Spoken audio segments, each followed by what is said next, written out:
very good morning. Welcome to Bird Notes. This is Dwight Davis. On a cold winter day many years ago, I looked out the window at my bird feeder. The usual visitors were not there. Instead, the feeder had been commandeered by a dozen or so evening grosbeaks. It was a thrilling sight, my first of this striking bird. The evening grosbeak is a sturdy 8-inch long bird. Its imposing appearance is abetted by a massive white bill.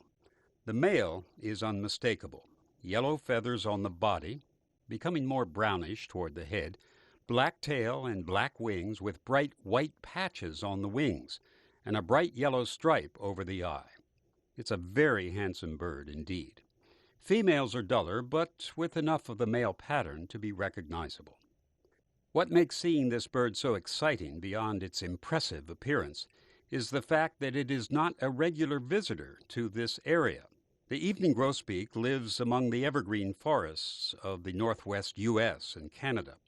As its large bill suggests, it eats mostly seeds. When the seed supply declines, when the food is scarce in winter, this bird moves to the south, sometimes as far as the southern states in the eastern U.S.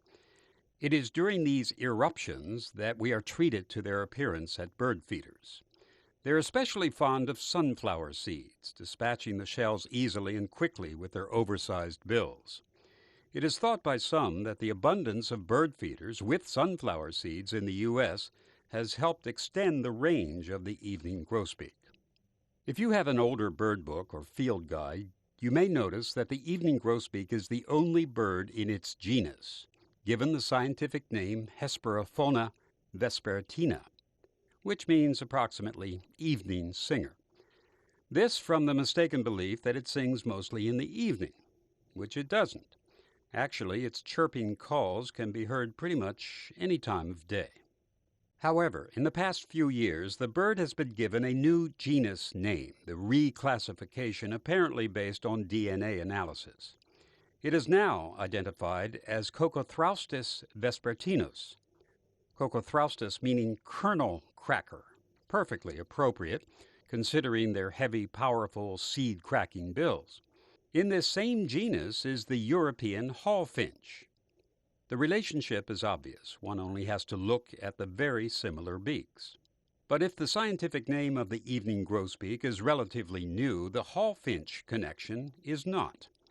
In a bird book published in 1917, we find that the evening grosbeak is described as the American relative of the hawfinch.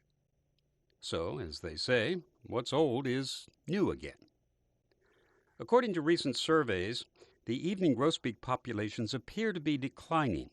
This is very disheartening, for in those gray-brown days of winter, this bird can brighten the landscape and our spirits.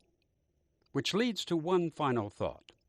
Perhaps it is the yellow on this bird that adds to the thrill of seeing it. After all, the other yellow birds are not here, or at least have lost their color in winter. Not so the evening grosbeak. Its robust yellow is a sure antidote to any dreary, drab December day.